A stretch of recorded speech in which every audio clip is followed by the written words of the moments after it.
Hello, welcome back. This is a video that I'm making right now, today. Today we're going to be talking about weather, because weather has been, well, that's a little loud. Weather is one of the most interesting and unique mechanics to Pokemon, and almost every year, with very few exceptions, it plays a very large role in how the tournaments play out and in the format. So, I have a hard time thinking of years where weather wasn't relevant. For example, 2011, actually. 2011, weather was not relevant. 2012, Tyranitar won the World Championships. 2013, and sand and rain were really big. 2013, sand and rain were big as well. I don't know if whether... Bulmasnow got second at Nationals in the US. At Worlds... Oh, yeah, that was Tyranitar was everywhere. Yeah, Tyranitar was huge. They were running Fling Iron Ball. 2014, Rain won a bunch of tournaments. Sun got second at Worlds. Yeah. 2015, Sun was, because they gave Charizard Y, Sun was big, Tyranitar was big. Rain had some usage. 2016 was Primals, obviously so much weather. Kyogre won Worlds. 2017, Jigglypuff was pretty big, Torkoal was pretty big. Pelipper even got some usage. Shout out to Tommy Coolin, the original Double Ducks guy. Maybe not the original. And Eduardo, I think, also used rain, if I'm not mistaken. And then 2018, sun and sand again. And then in 2019, yeah. So the last time weather was not relevant was 2011, where there weren't any weather Pokemon in the deck. So, hello? So yeah, basically, there's a good chance, based on history, that weather's going to be relevant again next year. So I figured we should take just like a little bit of time and do a quick preview of it. Probably going from the best weather to the worst weather. We'll do that. Yeah, so I think that's it. Let's just go ahead and get started. I've changed the layout a little bit, as you can see. My face is now smaller, which many people have requested. Just kidding. But people were saying that it probably would make more sense for the screen to be bigger and my face to be smaller. So I'm trying it out. Let me know what you think about it. If it's easier to tell what's going on. I just went through. This is just a list of the decks you can find on Cerebi. But yeah, I'm just gonna go through and start typing in weather-related abilities. So, in my opinion, There's two of the two best types of weather, in my opinion, are sand and rain. Let's go ahead and just look at the setters for each. We'll start with the setters. So there's three setters for sand. In Ultra Sword and Ultra Shield right now. They are Tyranitar, Hippowdon, Jigglypuff, and that's it. There's three of them. Jigglypuff, Tyranitar, and Hippowdon. Probably going T-Tar is the best. Jigglypuff is the second best, and Hippowdon is the worst. These are these are two really good setters, and then there's Hippowdon. Their stats are really good. The thing about both Tyranitar and Jigglypuff is that they have really good physical defense, and with Sand, the Sandstorm buffing the special defense of rock types, they become very tanky Pokemon. They both have in the past. Actually, let me make this a little bigger. That might be better for you guys. Oh, is that better? In the past, people normally have run these Pokemon either as just pure offensive mons. Tyranitar in particular has a lot of weaknesses, and so it's been run with Weakness Policy Dragon Dance. Tyranitar can be run mixed. It can run offensive items, it can run defensive items like Barry and Assault Vest, it can run Scarf. Scarf Tyranitar actually has had some usage. It ran Z-Move a little bit last gen. I won a regional with Darkseid Tyranitar. It ran as Mega Stone sometimes. It's not really relevant anymore. But yeah, it's a very versatile Pokemon. And it can be good offensively and defensively. Yeah, Dragon Dance is his main sweeping set, in addition to, I think, if anyone wants to run Scarf. Hippowdon, although I did bring it to Worlds in 2013, I don't think I ever brought Tyranitar to Worlds. Didn't do it in 2012, didn't do it in 2014, didn't do it in Oh, I did, 2018. We don't talk about that. Hippowdon's not very good. It's physically bulky. It's a lot better in singles. It has less weaknesses, or grass, water, ice compared to... It has the same amount of weaknesses as... No, it has less weaknesses than the other two, but Earthquake isn't really that great in doubles on a slow, weak Pokemon, or not super offensive Pokemon like Hippowdon. It does get recovery, but just in general, it just doesn't feel as good. And I can't really explain it why it's not as good. It doesn't have very good special defense. It's probably the bulk, honestly. The rock-type Sand Setters getting the bulk boost is really helpful. So, Hippowdon's really not that great. And then Jigglypuff, who I said is probably the second best, but could be the best overall. Of the three, I don't really know, but I would expect Tyranitar's probably better. But it depends. Oh, Tyranitar also has really good coverage moves. That's something I didn't talk about. It gets Ice Beam. It gets the elemental punches, although it might be tutor. It gets rock type stab, dark type stab. It gets low kick with tutors, superpower with tutors. It has like a lot of good coverage moves. It gets Fire Blast, Thunderbolt, Ice Beam. It gets really good coverage. So it can be run mixed, and that's one of the reasons people used to run it with weakness policy when they weren't running Dragon Dance. Anyway, moving on. We have Jigglypuff. Just very bulky, very slow, really good as a Trick Room partner. This Pokemon got a lot of use in 2017, pairing it with Porygon 2. Notable, of course, that Tyranitar was not present. But yeah, still a very, very, very bulky Pokemon. Typically run with 50% berry.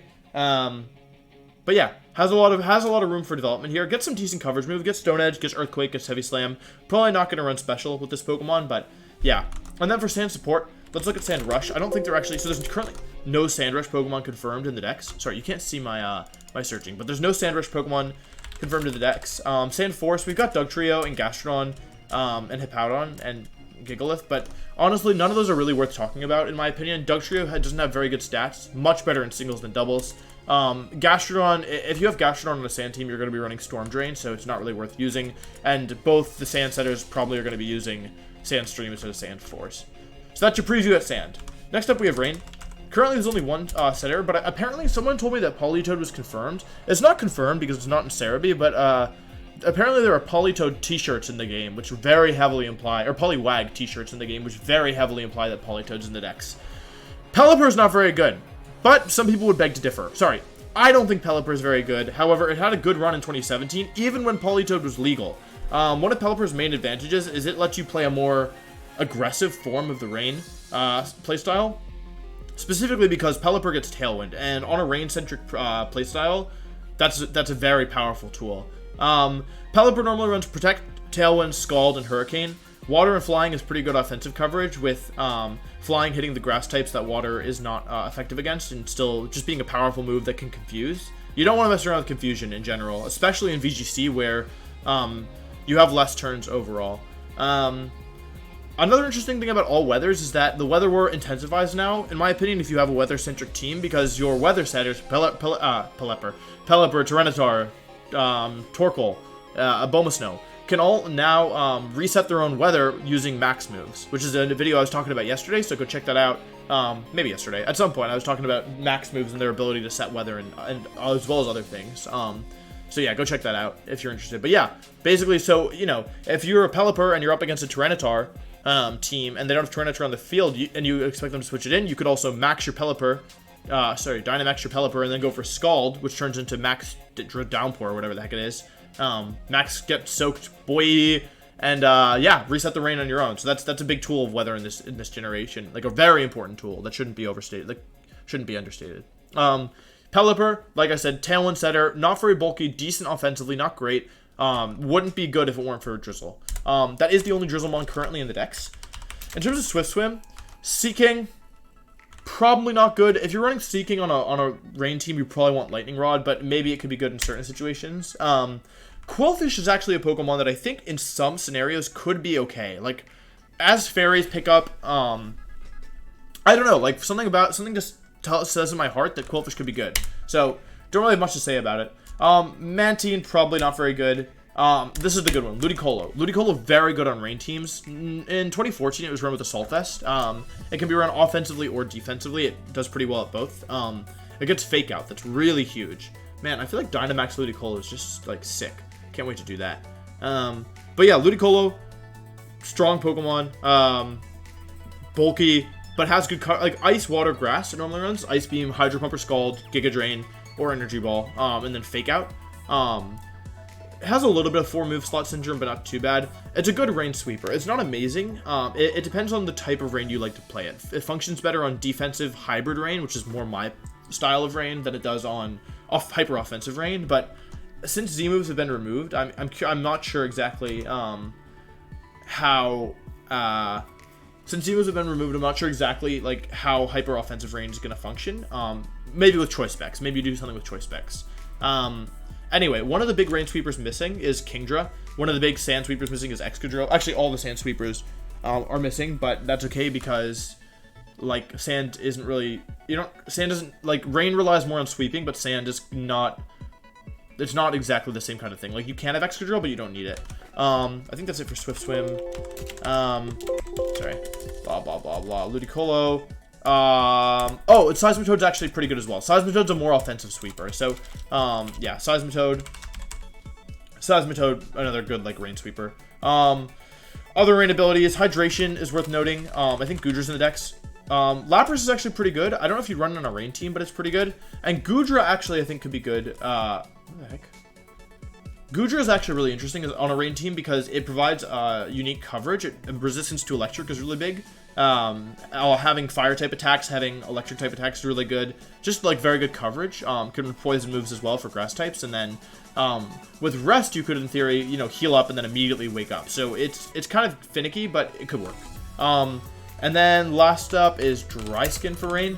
Toxicroak's a big one. Toxicroak could be good. It's good sometimes in certain restricted formats. Toxicroak has seen some use. Could be good if rain is big in general. Another Pokemon that benefits from the rain. Fake out pressure there as well. And then Heliolisk, which is a Pokemon Ashton Cox actually used in one of his big breakout tournaments back in 2015. He used Dry Skin Heliolisk on a Sun team. This thing can actually be scary. It has a couple like interesting support moves. It's very fast, and with Choice Specs, you can hit pretty hard with Thunderbolt and Hyper Voice. So yeah, that's Dry Skin. I gotta move faster. Let's look at Drought. Drought, we got Ninetales and Torkoal. Ninetales, faster, not as good, not as bulky, maybe about as bulky, kind of just like your standard fire type, like gets Solar Beam, gets Fire. This thing is probably gonna be running like Fire Blast, Solar Beam, maybe Will-O-Wisp, maybe Nasty Plot, maybe Psyshock if you want coverage, but it's pretty fast, which is its main selling point. Torkoal is much slower, functions on a Trick Room team, but also functions because it has certain moves that other fire types don't have, like Eruption, namely. Eruption in the Sun is really scary, especially on a Trick Room team, and as there's some pretty good Trick Room support Pokemon, which maybe I can do a video on as well at some point, but yeah, Eruption could be really scary on Torkoal. So yeah, Torkoal's kind of like your more, I guess they're, I honestly, like, I'm not familiar enough with Ninetales to really know, but I feel like honestly, I don't really understand when you would use one versus the other, except that you want Torkoal on a more Trick Room focused team. Ninetales could also be good if you wanted to give it choice specs and just have it function as like both a setter and a sweeper. Let's see, Solar Power Mons. Okay, Charizard, thanks to Charizard's Gigantamax form, I feel like Solar Power Charizard on a Sun team could actually be good, although, yeah, I don't know if you'd want to pair Charizard with like another fire type, but you definitely could. But yeah, raising Solar Power is an ability that raises your damage output in Sun at the cost of some of your HP each turn. It can be very threatening. Like, Solar Power Choice Specs Charizard can do, like you'd be shocked at the amount of damage it does. Like, maybe it can OHKO Groudon, like, with Overheat. It's really, really, really strong. And when you consider that Charizard has that new move, yeah, could be good. Heliolisk again. Heliolisk is a Pokemon with Sand Veil as well. I didn't actually talk about Sand Veil. Let's do that really quick. Sand Veil, Dugtrio, blah. Heliolisk. Okay, that's it. Yeah, Sandville and Heliolisk. Heliolisk is like the weather support mon, even though it's not actually used very much. But yeah, Heliolisk gets Sandville, but it also gets Solar Power. Makes it even more threatening as a sweeper. It's also damages you in both Dry Skin and Solar Power damage you in Sun, but the power increase from Solar Power on Heliolisk on a Choice Spec set becomes pretty terrifying. Yeah, and then Chlorophyll's the next big one. So we're kind of missing Chloro. Okay. Vileplume, not great. Leafeon, not great. Shiftry is okay. Swords Dance, Fake Out, Focus Sash, Knock Off, Leaf Blade, Explosion, get some good moves. Cherim, not going to be used. And then Whimsicott, you'd probably want Prankster. Chlorophyll users are lacking. So Sun, apart from the Solar Power Pokemon, I also might be forgetting some abilities as well. So if I am, I apologize. Hydration, Swift Swim. Yeah. I don't know. We don't have to talk about those. And then lastly, we have Snow Warning. We actually have all the Hail Setters. We have a Bulma Snow, a personal favorite of mine, though doesn't get a ton of usage. Ice Shard is really good in VGC. Priority is really nice. Blizzard is a really strong spread attack. Giga Drain, Wood Hammer, Earthquake, Hidden Power Fire. Gets good moves. You'd normally run probably Blizzard, Ice Shard, Grass Move, Protect. Wood Hammer, Giga Drain, depending on your item. You could run Life Orb. You could run Choice Scarf as well. Choice Scarf of Bulbasaur is not bad. We also have Rotom Fridge for me, which is mainly relevant for Hail. It's a good hail sweeper. Vanillix also gets Snow Warning. It's a faster version of a Bomo Snow, frailer and not grass type. Oh. There's Auroras. Is Auroras not in the deck? Oh, I thought Auroras was confirmed. Okay, so it's just those two then. And then in terms of abilities that support it, Snow Cloak. Wait, what? I know there's... Isn't it called Snow Cloak? Oh, it is. Just wasn't looking. Snow Cloak. Okay, Snow Cloak. We have Glaceon. Mamoswine's a good one. Mamoswine benefits a lot from having Hail Up just because of the evasive ability. I feel like you could do... And Mamoswine pairs pretty well with the Bomo Snow, although mostly because of Thick Fat. So I feel like most of the time with Mamoswine you'd run Thick Fat, so... Yeah, I kind of take it back. But not being damaged by hail is still relevant. Frostless is a Pokemon that almost never gets any usage, but who knows? Maybe it could be interesting. It gets good support moves with Will-O-Wisp and that kind of thing, so yeah. And then there's no Slush Rush mons currently in the deck, so yeah. No Slush Rush. Can't go fast. And then Ice Body is the last one. I really like Walrein. I hope he makes it. But there's Glaceon, there's Glalie, and there's Ice Table. None of those are really any good. Glaceon, Ice Table, Glalie, none of those are very good. Ice Body is a super cool ability, but there's almost no good Pokemon that get it. So, yeah, that was a really quick rundown of weather in Sword and Shield. Let me know what you think below. Which of them do you think is going to be the best? Personally, I think probably Sand and Rain are normally the best ones in my opinion, but I feel like Hail could actually have a chance this year. Because Hail is, like, it's really good because of its ability to just provide constant chip on almost everything, and the fact that you have at least one Mon immune, so, yeah, I feel like Hail could actually be good this year, but we'll have to wait and see. Anyway, let me know what you think down below. Thank you for watching. I'll see you tomorrow for the next video. Goodbye.